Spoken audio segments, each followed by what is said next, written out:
Hello Mark, my name is Leslie Xin. My student number is S0541030. I'm a freshman. The title of the speech is Why Thinking You're Ugly is Bad for You. The speaker is Meaghan Ramsy. This is my niece, Stella. She's just turned 1 and started to walk.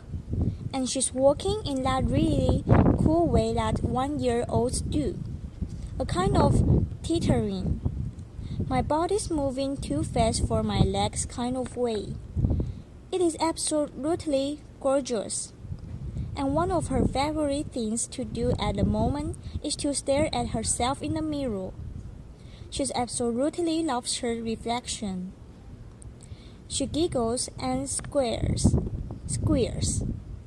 and gives herself these big, wet kisses. It is beautiful. Apparently, all of her friends do this, and my mom tells me that I used to do this. And it got me thinking, when did I stop doing this?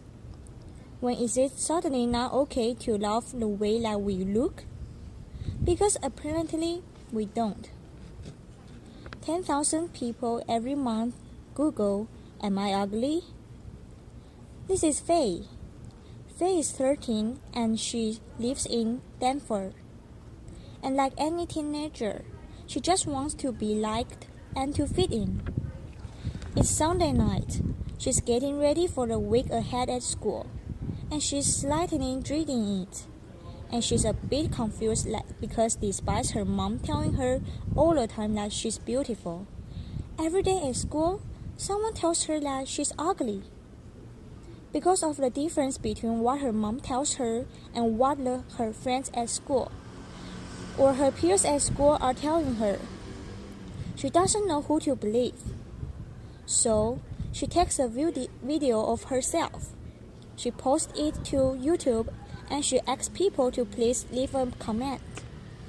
Am I pretty or am I ugly?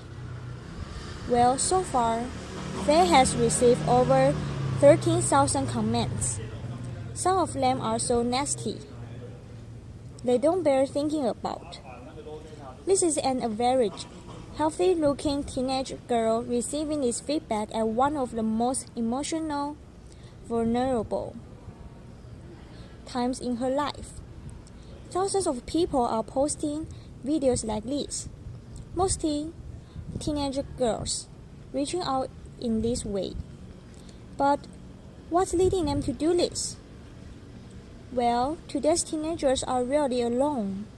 They are under pressure to be online and available at all times, talking, messaging, liking, commenting, sharing, posting.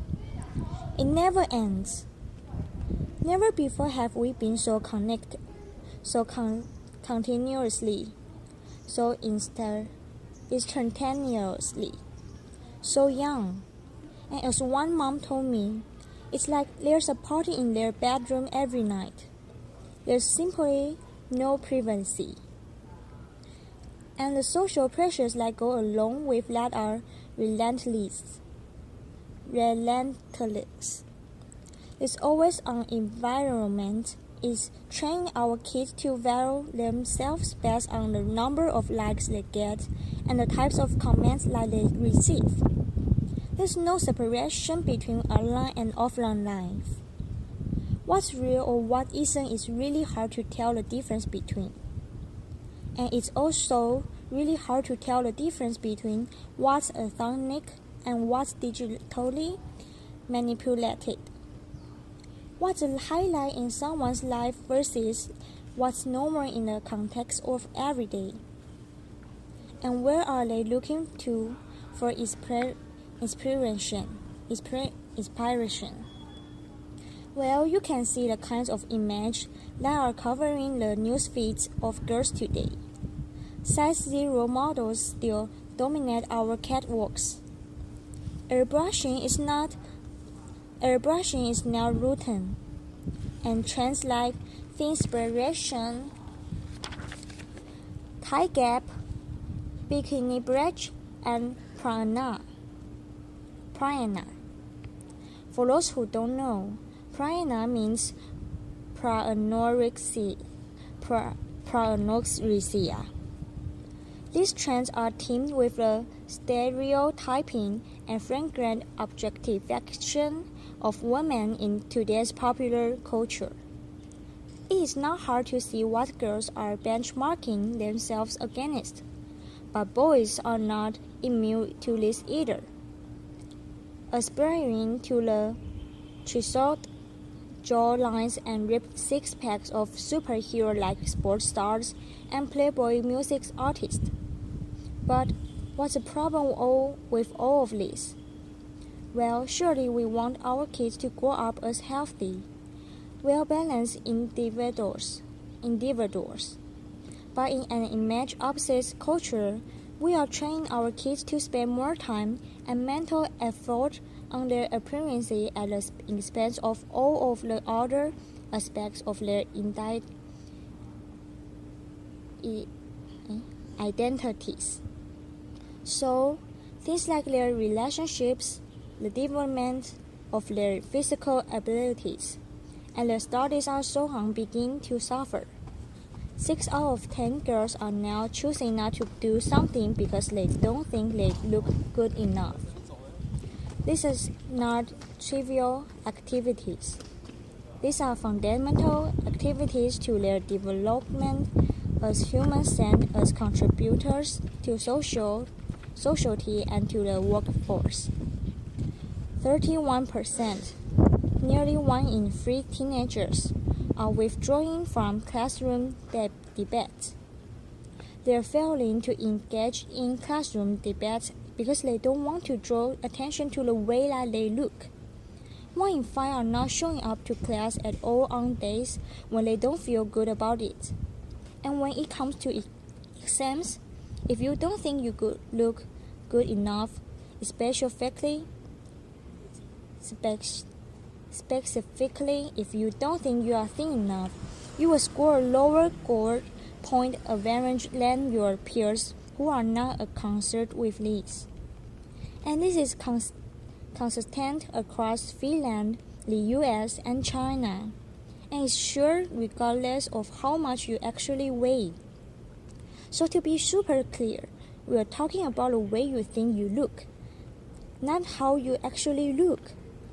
Low body confidence is undermining academic achievement, but it's also damaging health. Teenagers with low body confidence to do less physical activities, eat less fruits and vegetables, partake in more unhealthy weight control practices that can lead to eating disorders. They have lower self-esteem. They are more easily influenced by people around them, and they are at greater risk of depression. And we think it's for all of these reasons that they take more risk with things like alcohol and drug use, crash dieting, cosmetic surgery, unprotected, earlier sex, and self-harm. The pursuit of the perfect body is putting pressure on our healthcare system and costing our governments billions of dollars every year. And we don't grow out of it. Women who think they're overweight, again, regardless of whether they are or are not, have higher rates of absenteeism. 17% of women will not show up to a job interview on a day when they weren't feeling confident about the way that they look. Have a think about what this is doing to our economy. If we could overcome this, what that opportunity looks like. Unlocking this potential is in the interest of every single one of us. But how do we do that? Well, talking on its own only gets you so far. It's not enough by itself. If you actually want to make a difference, you have to do something. And we've learned there are 3 key ways. The first is we have to educate for body confidence. We have to help our teenagers develop strategies to overcome image reality, relate precious and build their self-esteem. Now, the good news is that there are many programs out there available to do this.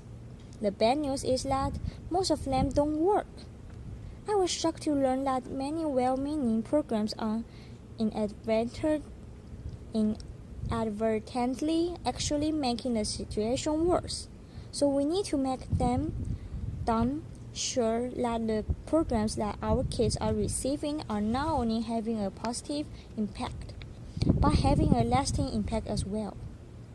And the research shows that the best programs address 6 key areas. The first is the influence of family, friends, and relationship. The second is media and celebrity culture, then how to handle teasing and bullying, the way we compete and compare with one another based on looks, talking about appearance. Some people call this body talk or fat talk. And finally, the foundations of respecting and looking after yourself. These 6 things are crucial starting points for anyone serious about delivering body confidence education that works. And education is critical, but tackling this problem is going to require each and every one of us to step up and be better role models for the women and girls in our own lives. Challenging the status quo of how women are seen and talked about in our own circles. It is not okay that we judge the contribution of our politicians by their haircuts or the size of their breasts, or to infer that the determination of the success of an Olympian is down to her not being a looker. We need to start judging people by what they do, not what they look like.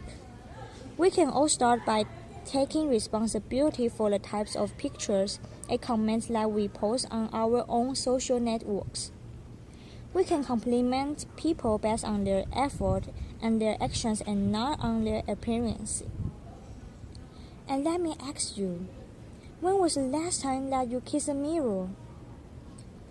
Ultimately, we need to work together as communities, as governments, and as business to really change this culture of ours so that our kids grow up valuing their whole selves, valuing individuality, diversity, inclusion. We need to put the people that are making a real difference on our pedestals, making a difference in the real world, giving them the our time, because one then will we create a different world, a world where our kids are free to become the best versions of themselves, where the way they think they look never holds them back from being who they are or achieving what they want in life. Think about what it might mean for someone in your life. Who have you got in mind? Is it your wife, your sister, your daughter, your niece, your friend? It could just be the woman a couple of seats away from you today. What would it mean for her if she were freed from that voice of her inner critic, nagging her to have longer legs, thinner thighs, smaller stomach, shorter feet? What could it mean for her if we overcame this and unlocked her potential in that way? Right now, our culture's obsession with image is holding us all back. But let's show our kids the truth. Let's show them that the way you look is just one part of your identity, and that the truth is we love them for who they are and what they do and how they make us feel. Let's build self-esteem into our school curriculums. That's each and every one of us change the way we talk and compare ourselves to other people. And let's work together as communities, from grassroots to government, so that the happy little 1-year-olds of today become the confident change makers of tomorrow. That do it is. Applause. Thank you, Mark.